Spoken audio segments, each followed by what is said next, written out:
Now I know what of XJ standing for. You know that, yeah? Standing for excellent job. Seriously. Now I was imagining this in the morning. There's like they were making it, and the Jeep CEO along with the British guy is walking to the production line, and then one guy seen the car is like, wow, that's an excellent job. So he's like, oh, let's call it XJ. Now what about your car? John Kennedy.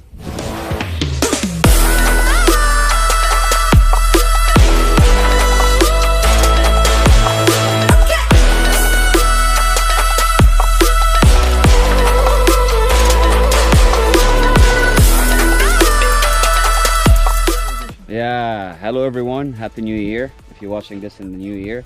Today we got the Jeep Wrangler JK, yeah, and we have the XJ. Now I know what of XJ standing for. You know that, yeah? Standing for excellent job. Seriously.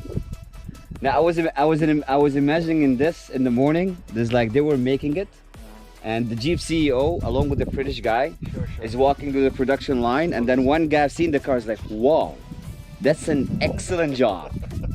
So he's like, oh, let's call it XJ. Now what about your car? John Kennedy. Just kidding. Your car is John Kennedy. So man, tell me, what happened with this car? What did you do? Right, so this is the Jeep JK 2009 model. There were two trims over there, 3.8 and 3.6. This one is the 3.8 3.6 cylinder. It is the two-door Sports Unlimited, okay, which is standard most of the time. The modifications I have done in this are many, so I'll just start from the basics. First of all, paint job. Added the military green color, as they say it. It was originally it was silver, and being a JK, the top was black. How much did it cost, man? That would have costed around 2,000 something. 2,000 dirham, yeah? 2,000 dirhams, Yeah. Because the paint, what I use, just remember this guys, I've used the peelable paint. What does that mean is that they do not scratch off the original paint, they paint it on top of it. And in case I want to remove it, they just need a heat gun. And when they'll apply the heat gun, the paint will start peeling out. But I'll tell you what, I wanted to do the same with my car, but actually the first thing that I was scared is like the sun. Since we're in the UAE, it goes to 50 Celsius, yeah? For either the peelable paint or you go for the matte. But it doesn't peel, yeah? Like it doesn't get damaged. So far, there's no damage. Small spots are there, but that's obviously fine.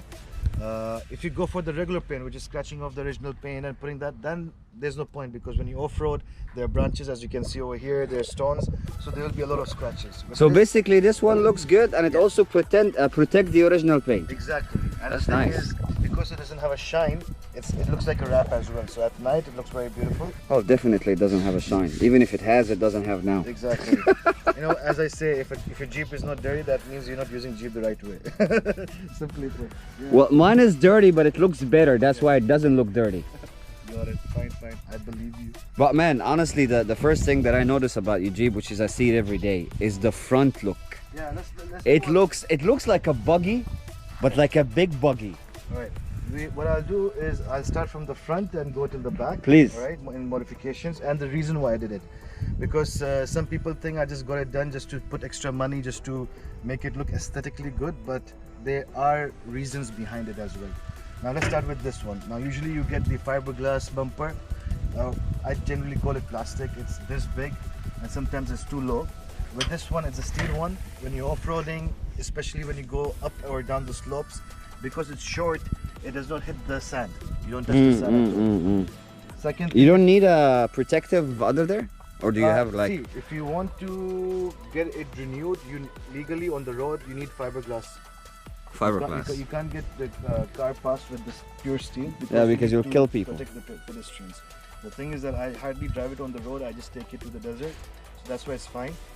Otherwise, you would need fiberglass protection, because in case, God forbid, you hit a car or you hit a person, there will be more damages. Because So you're one of the few people that actually use the Jeep to off-road. to off-road, Not for Starbucks. not for Starbucks. Exactly. That's good. Now, luckily, this type of bumper, I got the LED lights with it, which is good again for driving at night. And the reason why it's at the bottom, what it helps is with the road. Rather than having it on the top, bothering the car in front of you, this one focuses on the route. After that, after the steel bumper, I put the grill. I changed the grill. You know the standard grill that... Just because it looks mean. it looks mean. It's called the Avenger look. by the Yeah, way. man. And sorry, the Angry Bird. This is the Angry Bird grill. And at night, this becomes like an eyes, so it looks like an angry eye. So that's why it is actually called. Honestly, man, I've seen the Angry Bird before. This is not an angry bird. Yeah. This is an angry dog. Like, it looks mean, especially with the Funny thing with is the lights in it. Yeah. That lid light bar.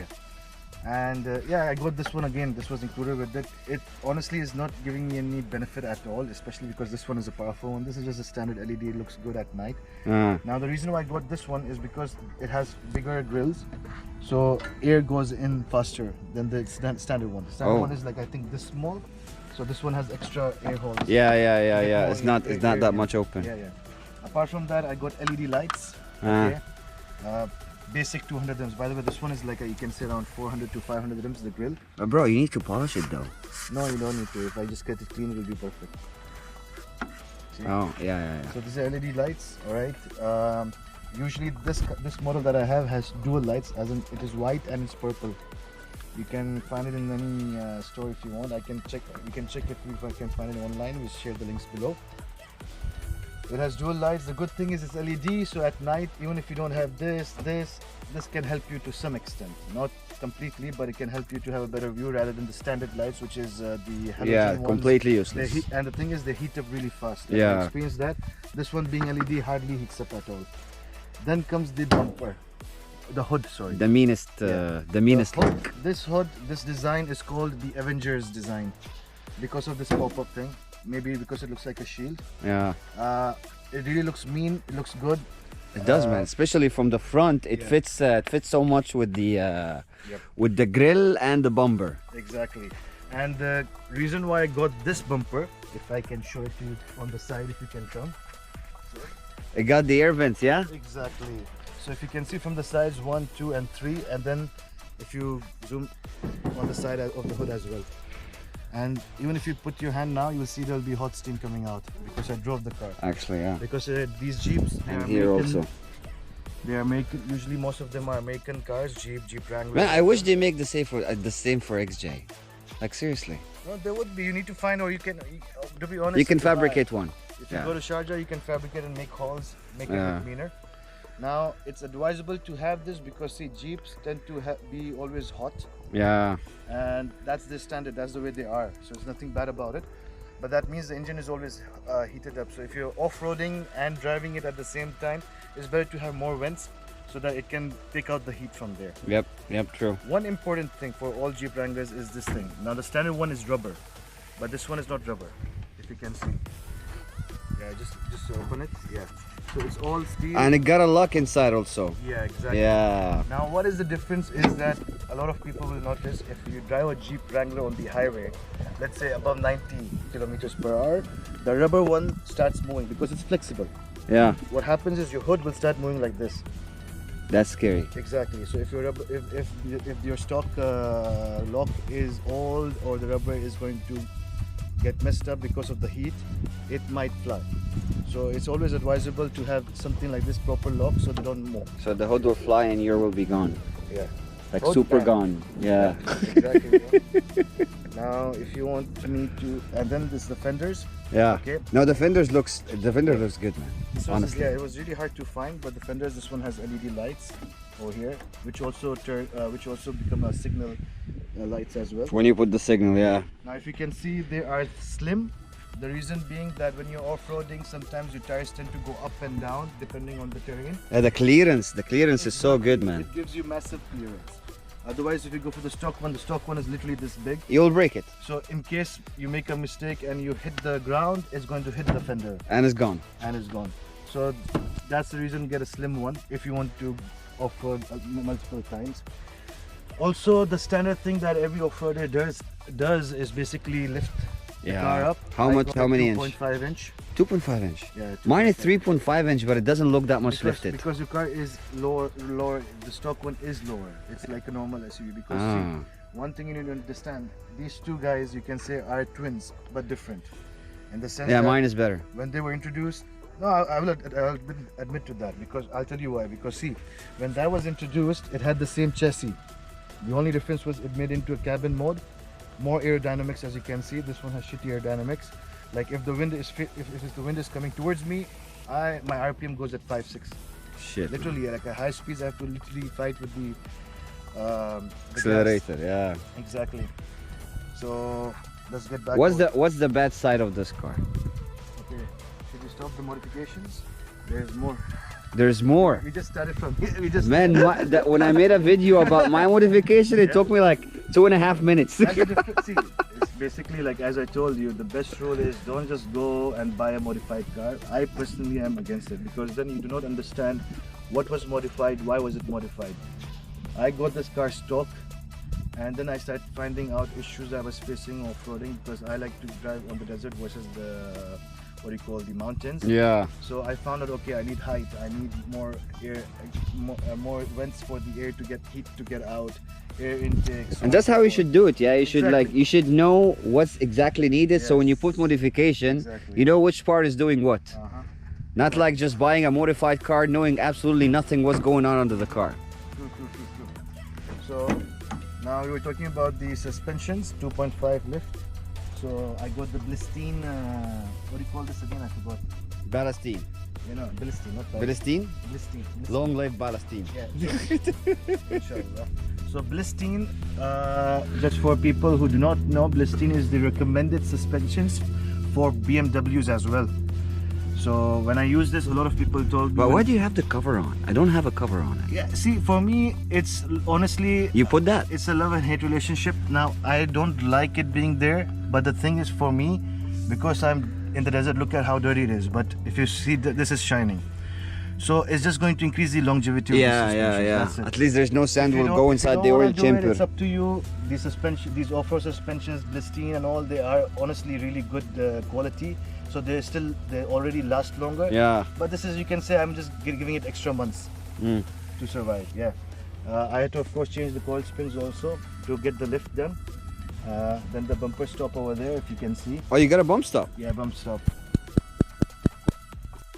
Yeah, what man, why are you slapping the tires? What Energy, happened? Energy. I like Energy. Yeah, that's good. Okay, so as I mentioned, bump stop over there, Blistine suspensions. Now let's talk about the tires. Yeah. So what I did is, because this was military green, to give it much meaner look, I just got this black, the rims. This is standard Jeep rims. I got it black. I'm honestly waiting for this to get damaged so I can get proper new modified rims, but this thing is 4 years and still running perfectly. I got, if you can see over here, I got the brakes red, but the problem is the stock rims hide majority of the brakes, so that was no point at all. And lastly, one important thing is this thing, which I really Yeah, man. This piece is like you deflate your tires in 5 seconds. It's called Apex Rapid Touch. So basically what you do is you just basically unscrew it. I'm just going to show it to you guys. You just unscrew it, you fix the gauge that gives you the PSI, and then that's it. Okay, so when you pull, it's literally taking out the air, and you have the gauge to measure at what PSI it is, and you can just stop by just pushing it. You cannot fix it into like a fixed PSI. No, you can't. This one doesn't. You can't. There are other options available. That you can like fix it in like 10 or 15. We should definitely do a video on that, because there's so many options in the market at the moment. Now I've noticed that there's one, you don't need to install it, you can just have it as a portable one. But it's something new in the market, not easily accessible. But that thing is like you just screw it over here, fix the PSI, and it does the same stuff. Damn. So we'll work on that. This one I got it from online. I'll send the link to you. For you guys over there. This thing honestly is, I would say 10 seconds each tire. That's it. That's more I need.